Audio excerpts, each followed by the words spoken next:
Let's see if this thing is working. Mic is not helping. Check, check, check. Can you hear me? Air is fine. What's going on YouTube? This is Abhivikram Singh and I'm coming back to you with another tips and tricks for Indian professionals video. So, let go.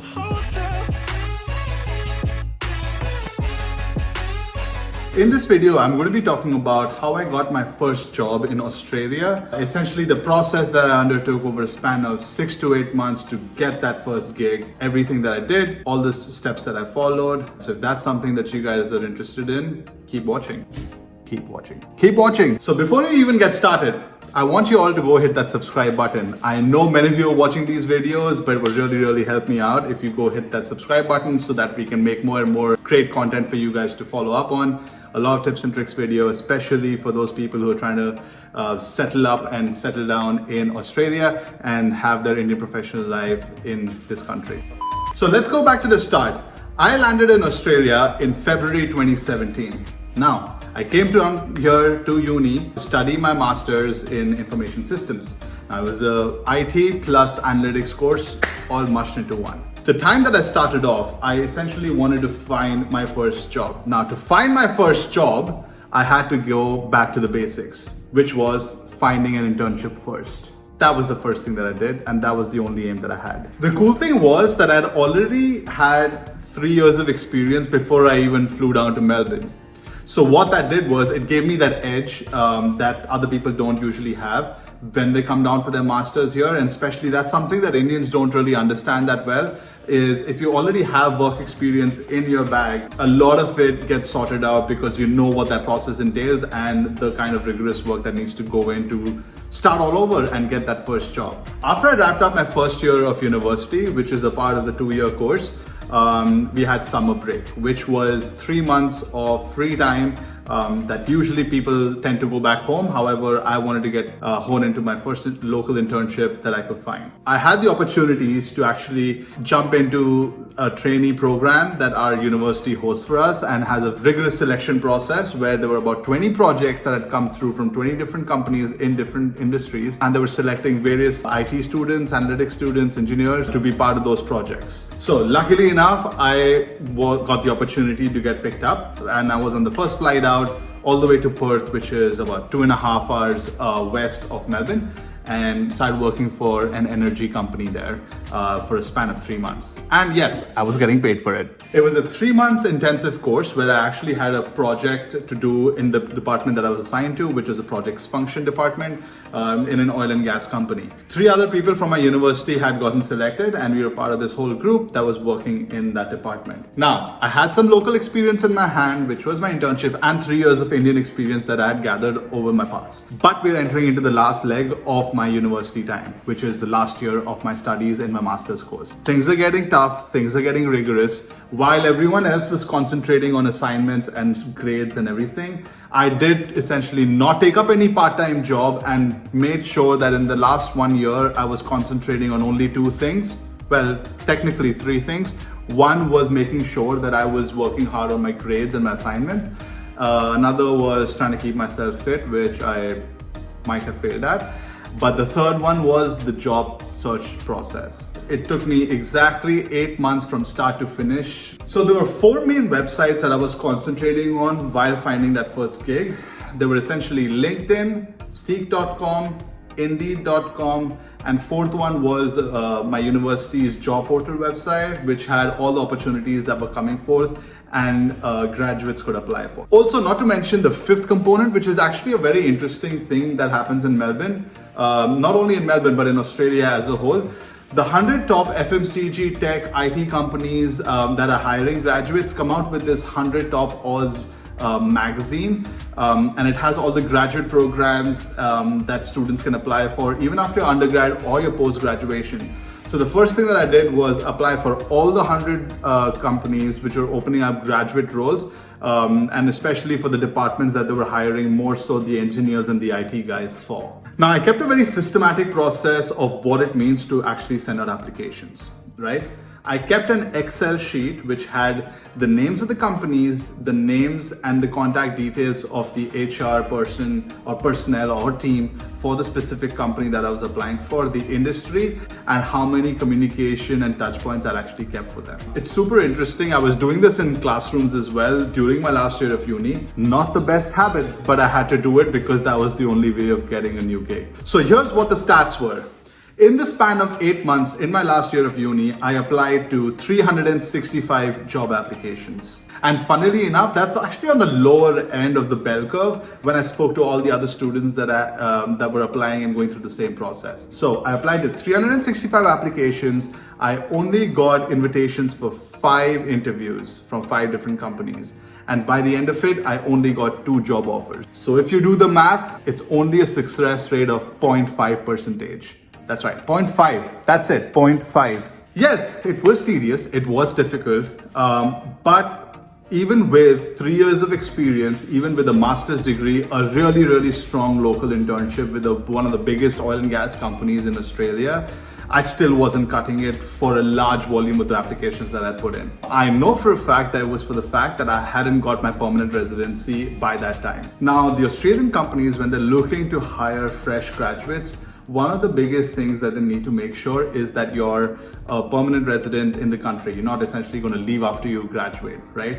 Which is why they have a filtering process within their systems when applications are coming in, which filter out the students that are essentially not permanent residents. So before your resume or your cover letter even hits the table of the HR person, you're already filtered into a bucket. Now, that was the biggest problem that I noticed on why the volume of applications was so high versus the success rate being that low.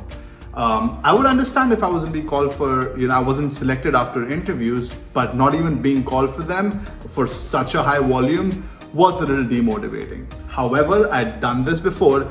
In India, success rate was even that much higher. It is a tedious, regular process that I had to keep up with. Now, a few tips and tricks that I have for people actually applying to the Australian job market to get that first gig. Number 1, design your resume to be extremely simple to read and formatted only into 1 page. Number 2, write a cover letter only if your HR personnel has asked you for it. Think about this. Usually the people and culture and HR department of the companies that are hiring for roles get hundreds of applications come through. If your resume and cover letter is super complicated, chances are they might get bored and not read through all of it. Number 3, talk about your achievements and everything that you've done in your previous work experience and keep it very, very high level.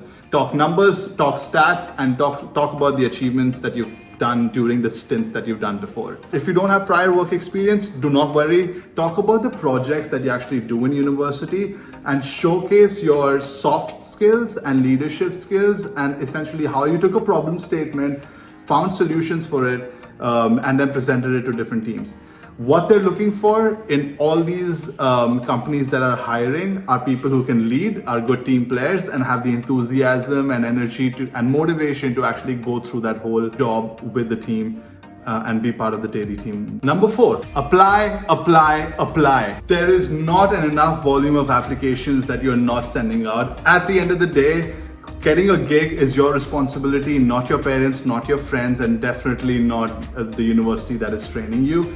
There is not enough applications that you can fill out, all relevant obviously to your job experience, your previous experience, and your skill set. So make sure that you're applying to as many applications as you can. There are jobs that come up on LinkedIn and Seek every single day. You should have notifications switched on when they're coming through so that you can, bam, shoot out those applications as soon as possible. Now, this is something nobody really tells you, but I kind of learned along the way. Connect with HR recruiting companies that are part of the Australian market. A few names that come to mind are Hayes, Robert Walters, Jenkin Beatty, and a couple of others. Each job that comes out of a specific company into a specific industry definitely has an HR recruiting company that is searching the Australian market for candidates to showcase to that company.